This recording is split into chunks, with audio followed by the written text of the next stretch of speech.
Indian premier league season 19ರ ಪಂದ್ಯಗಳಿಗೆ ಬೆಂಗಳೂರಿನ Chinnaswamy stadium ಆತಿಥ್ಯ ವಹಿಸುವುದು ಅನುಮಾನ. ಇದರ ಪರಿಣಾಮವಾಗಿ ರಾಯಲ್ ಚಾಲೆಂಜರ್ಸ್ ಬೆಂಗಳೂರು ತಂಡ ಮುಂದಿನ ಐಪಿಎಲ್ನಲ್ಲಿ ಎಲ್ಲಿ ಕಣಕ್ಕಿಳಿಯುತ್ತದೆ ಎಂಬ ಪ್ರಶ್ನೆ ಕ್ರೀಡಾಭಿಮಾನಿಗಳಲ್ಲಿ ಚರ್ಚೆಗೆ ಕಾರಣವಾಗಿದೆ. ಇತ್ತೀಚಿನ ವರದಿಗಳ ಪ್ರಕಾರ ಆರ್ಸಿಬಿ ತಂಡವು ಮಹಾರಾಷ್ಟ್ರ ಕ್ರಿಕೆಟ್ ಅಸೋಸಿಯೇಷನ್ ಅಧೀನದಲ್ಲಿರುವ ಪುಣೆಯ ಎಂಸಿಎ ಸ್ಟೇಡಿಯಂನಲ್ಲಿ ತನ್ನ ಹೋಮ್ ಪಂದ್ಯಗಳನ್ನು ಆಯೋಜಿಸಲು ಮಾತುಕತೆ ನಡೆಸಿದೆ. ಹೀಗಾಗಿ 2026ನೇ ಸಾಲಿನ ಐಪಿಎಲ್ ಸೀಸನ್ನಲ್ಲಿ ಆರ್ಸಿಬಿ ಪುಣೆಯ ಮೈದಾನದಲ್ಲಿ ಆಡಲು ಸಾಧ್ಯತೆಗಳು ಹೆಚ್ಚಾಗಿವೆ. ಎಂಸಿಎ ಕಾರ್ಯದರ್ಶಿ ಕಮಲೇಶ್ ಪೀಸಾಲ್ ಈ ಕುರಿತು ಪ್ರತಿಕ್ರಿಯೆ ನೀಡಿದ್ದು, ಆರ್ಸಿಬಿ ಪರ್ಯಾಯ ಸ್ಥಳಗಳನ್ನು ಹುಡುಕುತ್ತಿದೆ. ನಮ್ಮ ಮೈದಾನವು ಐಪಿಎಲ್ ವೇಳೆಯಲ್ಲಿ ಲಭ್ಯವಿರುವುದರಿಂದ ಇಲ್ಲಿ ಪಂದ್ಯಗಳನ್ನು ಆಯೋಜಿಸಲು ಸಾಧ್ಯ. ಅಂತಿಮ ನಿರ್ಧಾರ ಶೀಘ್ರದಲ್ಲೇ ಕೈಗೊಳ್ಳಲಾಗುವುದು ಎಂದು ತಿಳಿಸಿದ್ದಾರೆ.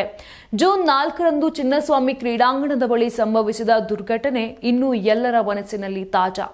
ಆರ್ಸಿಬಿ ಪಂದ್ಯಾವಳಿ ವೇಳೆ ಸಂಭವಿಸಿದ ಕಾಲ್ತುಳಿತದಲ್ಲಿ 11 ಮಂದಿ ಅಭಿಮಾನಿಗಳು ಸಾವನ್ನಪ್ಪಿದ ಘಟನೆ ರಾಜ್ಯವನ್ನೇ ಬೆಚ್ಚಿ ಬೀಳಿಸಿತ್ತು.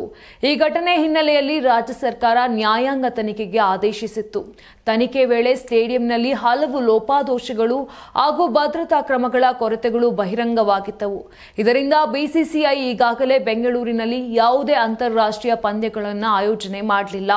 ಇದೇ ಹಿನ್ನೆಲೆಯಲ್ಲಿ ಮುಂಬರುವ ಐಪಿಎಲ್ ಪಂದ್ಯಗಳಿಗೆ ಅಗತ್ಯ ಎನ್ಒಸಿ ಸಿಗುವ ಸಾಧ್ಯತೆಗಳು ಕುಂಠಿತವಾಗಿತ್ತು. ಆರ್ಸಿಬಿ ತಂಡ ಪುಣೆಯನ್ನ ತನ್ನ 2ನೇ ತವರು ಮೈದಾನವಾಗಿ ಆಯ್ಕೆ ಮಾಡಲು ಮುಂದಾಗಿದೆ.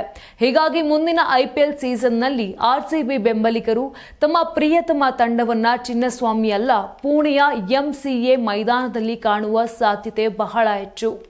ನೀವು ಸಣ್ಣ ಆಗ್ಬೇಕಲ್ವಾ? ಅದು ಒಂದು ಉತ್ತಮ ಆಹಾರದಿಂದ ಸಣ್ಣ ಆಗ್ಬೇಕಲ್ವಾ? ಪ್ರತಿದಿನ ನಮ್ಮ ಜೀನಿ ಸ್ಲಿಮ್ ನ ಯೂಸ್ ಮಾಡಿ ಯಾವುದೇ ಸೈಡ್ ಎಫೆಕ್ಟ್ ಇಲ್ದಂಗೆ ನೀವು ಸಣ್ಣ ಆಗ್ತೀರಾ. ನಿಮಗೆ ಮಾಧ್ಯಮದಲ್ಲಿ ಕೆಲಸ ಮಾಡುವ ಆಸಕ್ತಿ ಇದೆಯಾ? ಹಾಗಾದ್ರೆ ಕರ್ನಾಟಕ ಟಿವಿ ಡಿಜಿಟಲ್ ಮೀಡಿಯಾದಲ್ಲಿದೆ ನಿಮಗೆ ಒಳ್ಳೆಯ ಅವಕಾಶ. ಆಯ್ಕೆಯಾದವರಿಗೆ ಉಚಿತ ತರಬೇತಿ ಕೊಡ್ತೀವಿ. ತರಬೇತಿ ನಂತರ ಕೆಲಸ ಮಾಡುವ ಅವಕಾಶನೂ ಕೊಡ್ತೀವಿ. ಈ ಕೂಡಲೇ ನಿಮ್ಮ ಮಾಹಿತಿಯನ್ನ ಮೇಲ್ ಮಾಡಿ.